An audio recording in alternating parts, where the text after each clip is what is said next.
the other time anụrụ ya anụ ọfụma and ọ chọọ ụmụaka ọnwụ enwe ihe kịta na anyị na-anụ na onwere ihe o ji azụ ụmụaka mụ na onwere ihe provide o ji azụ ụmụaka ya nọ cleaner ka ọ na-alụ mana ngwongwo dị ya niile ka dị ya moto anụ kịta anụ what prevents you bịa amara na-abịa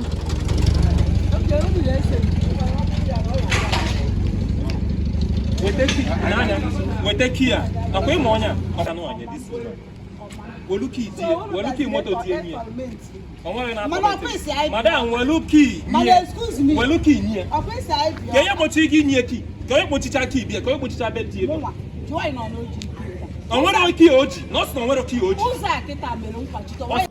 ka onye ji ki moto Okay, ụmụnne m unu ka ga-watch top this video. This ndị akịta ifuru na-eme Amara ihe akịta. Amara bụ nwunye nwa that woman ị na-afụ. Do you understand me? Mana ndị na-eme akịta ife akịta afa ya na-agacha chọọchị.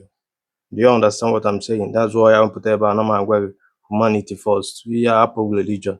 Do you understand what I'm saying? All human being na-egbu ibie. All human being na-azụ ibie. Do you understand? Now, I found the reason why a woman ga-eji wee be ije then achọzie di ya afụlọ ụmụnne ya azọrọ ana zọrọ ute chụba the woman nwaanyị bịara ije mụtara nwa emere ego ya nụọ ya etu esi anụ nwaanyị. Do you understand me? Gị nwa bụzi nwanne nke nwanne di ya ebidozie nyebe ya ọsọ na property di ya mana ọchị ụmụazị ya akọ ya bụ nna afọ like this. Ana m agwa unu nobody love you. Achọ ga-afụlọ gị n'ụwa every people ị na-afụ around you ị na-eche na afụkaghị n'anya we still move on with their life. Ịghọtago na nwanne gị nwoke nwanne gị nwaanyị dat one kụrụ ga dat mama gị afọ ị na-efi na afụkaghị n'anya achọ ga-afụlọ gị especially ọ bụkwa a na-onwere ifufe na-emegasị siri ife ike. Do you understand me? They will just Boko Haram your property. Ya ada na-eche echiche ka esi wee take care of ụmụazị ịlapụ take care of nwunye gị. No property ga ya bụ ya their target. They understand? Mana etu ị nọ dọkịta na because na ọ dị gị n'aka fa aza ka eze azụ na-ehe elu gị ala ọvụka gị na they can do without you, they cannot do without you. Mana ile azụ ife ya eji nwunye gị na ụmụ gị wee mee ị na-ajụ kedu ife dị ya. You understand me? But I will allow you people to watch the video. You got to go. So ọ bụrụ that ị nọ in this kind of condition na ịbụ nwaanyị bịara ije dị ndị ga-agbatara gị ọsọ enyemaka n'ụdị ife ahụ ndị Minister of Women's Affairs ọ dị ka nke Anambra ọ dị kpọtọkpa active so chọba ha chọsife ha ike amarọ nke esi wee bịa ije dị ịbịachazie ije bụrụ stranger because of na adịghị anwụọna adịghị akụkọ ụda aka afọ akọ and ife abụrụ njirimara ndị Igbo mgbe gburu ugbo ọ ga-abụ nwaanyị bịa ije dị nwụnarị asụ asụ na ọmụta na nwa family ahụ akataba for that family nwanne fa nwoke ọ nke nwa bụ nwaanyị ka ọ dịzire na ị chọrọ ịnọke ya ana. Do you understand me? Ọ bụ na ị na-ebi ndụ anụnwa n'ala Igbo stop it na ọ dịrọ mma. Watch stop on the video. The lady on your screen is Mrs. Amarachi Ezani, whose in-laws denied access to her husband's property. But with the help of the state government, Mrs. Amarachi had finally gained access to some of these properties, and she's appreciating the state government for the quick intervention.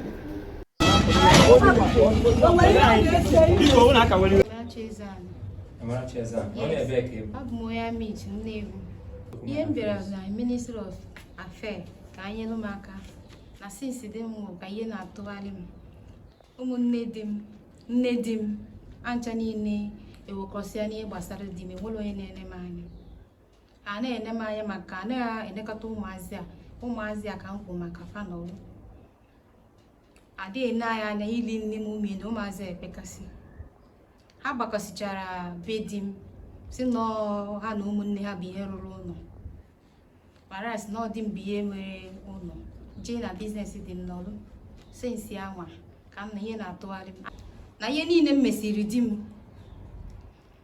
ma the effort m mere ma na m lesiri ana m nlele ka ndị were help maka ihe ntasị afọ niile a chịrị kpozuga n'ihe niile na nwaanyị ga na ya agbakwuru m aka ebe na ọ kwuru na ọ bụrụ ụmụnne di m na di m rụkwara ụna na ọsọsọ di m and o nwere the evidence nwaanyị Ghana ka ebu ụzọ were nnọọ ọ ya bụ ihe kọlụ m everything. Ya na di gị divorce before di gị amụ. Yes, ya na di m divorce. Before And amụ.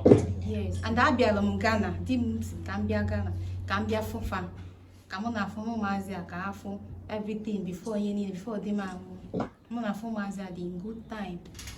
Ebe m fụ mmadụ kwapụrụ ọ akpọrọ m ma na ya clean something, ihe a ka m meje ka m jee clean te ka ụmụazị wee rie nri. Di m nwegasịrị property Nigeria. Biko ebe ka di gị nwegasịrị property? Nke o nwere nke bụ na village na neighboring distant village na Ojesika na empty land.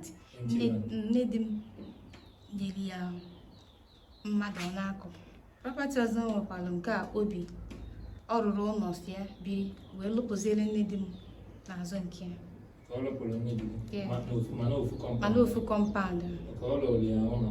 Mana ụlọ m aka m na-ekwu na ha gbachiri. Si ya etu ozulọla ya.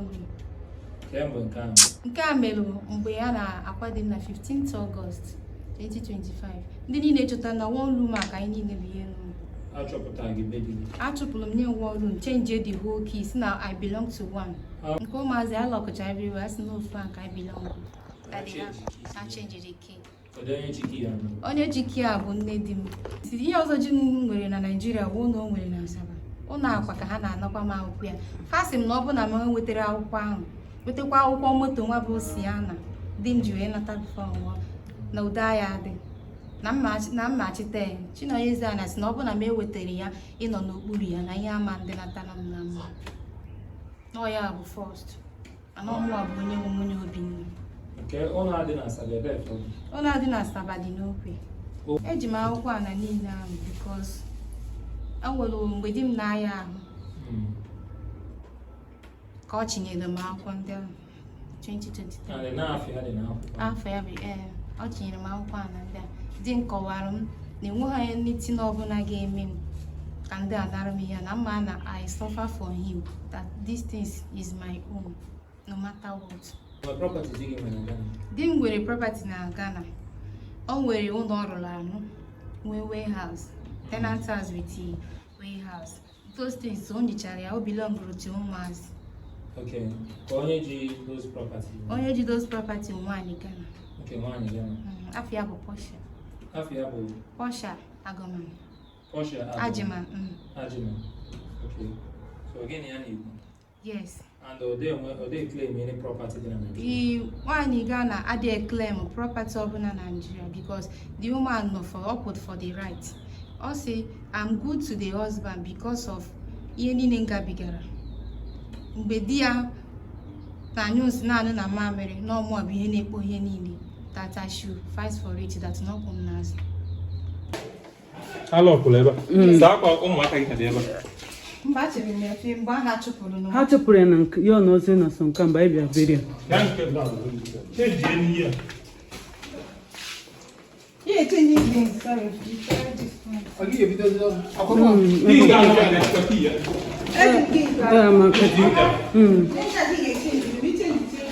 Bakwa mepere ka iche gị na ya dị intact.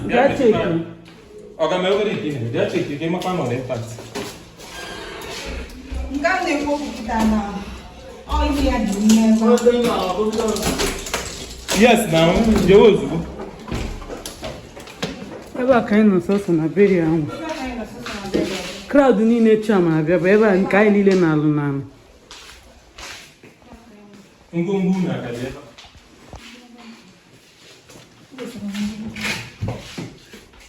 Ihe ụmụaka bịa gbaa akwụrụ.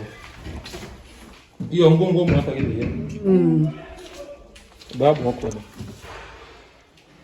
Kaya maka ihe. Ya ihe telivishọn. Kaya maka si akwa ndị a. Amara na ụmụ ya. Ya na-esa chekwa ihe niile dị n'ime ebe a.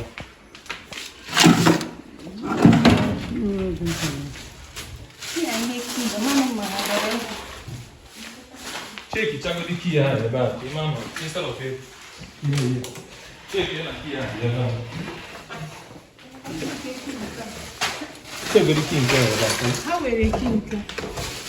Ha were n'ebe. Ha na-alụ ya.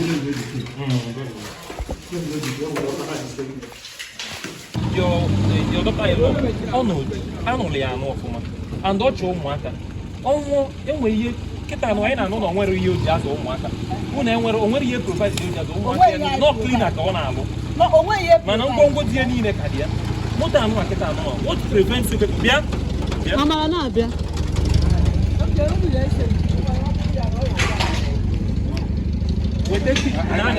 weta key a nakwa ịma onye a ọka nụ anya dis welu key moto tie nye onwere na madam welu key nye ka onye gbochi gị nye key ka onye gbochicha key bịa ka onye gbochicha be tie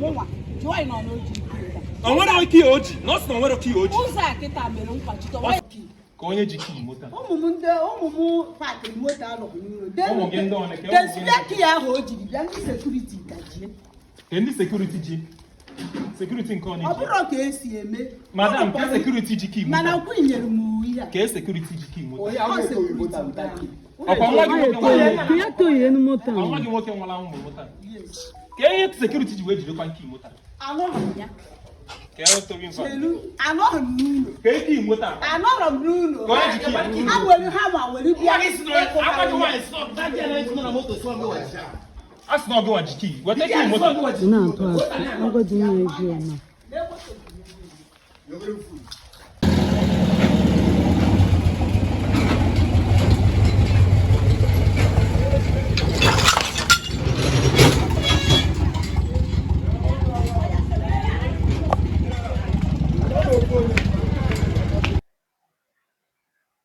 Akwa ifu n'ife mere na vidio a bi as a human being na-eche echiche ka mmadụ nwere human feeling, don't be part of this kind of rubbish. Do you understand me? Ụdị ife anụnwa ọ bụ na achọ nwanne gị nwoke afụrụ ya ọ bụgo na ịbụ nne maọbụ na ịbụ nna, ife ị ga-eme bụ kedu ka a ga-esi wee zụgodo ụmụ nwanne gị nwoke ka fa nọrọ ọfụma, ka a ga-esi see ha through, see them through. Do you understand me? Every other thing ga-abụzi secondary. O nwere ike unu manage ife ahụ ọfụma, ifekwasa ife na gị nwa nwekwara ike na manage the property of ya brother, a na-etake care of nwunye ya ma ụmụ ya. Ịghọtago, bụfa gbagotere of age, hand ya fa the property n'aka fa. Do you get my point? Amanụ m ife some of ndị Igbo anyị na-abụ sometimes etinye ihe anyị amanage properly amicably. Fa na-achọ there is a word greediness and selfishness and self-centeredness wee banye na the ten. Do you understand me? Ịchọkwa ije na-agba mbọ chebe akụnụba nwanne gị nwoke maọbụ akụnụba nna gị, mbọsị achọrọ nna gị ma nwanne gị nwoke afụrụ gị na ụmụnne gị azọba akụnụba, gị na nwunye nwanne gị nwoke ma ụmụ ya azọba akụnụba, ijekwana gba mbọ onwe gị.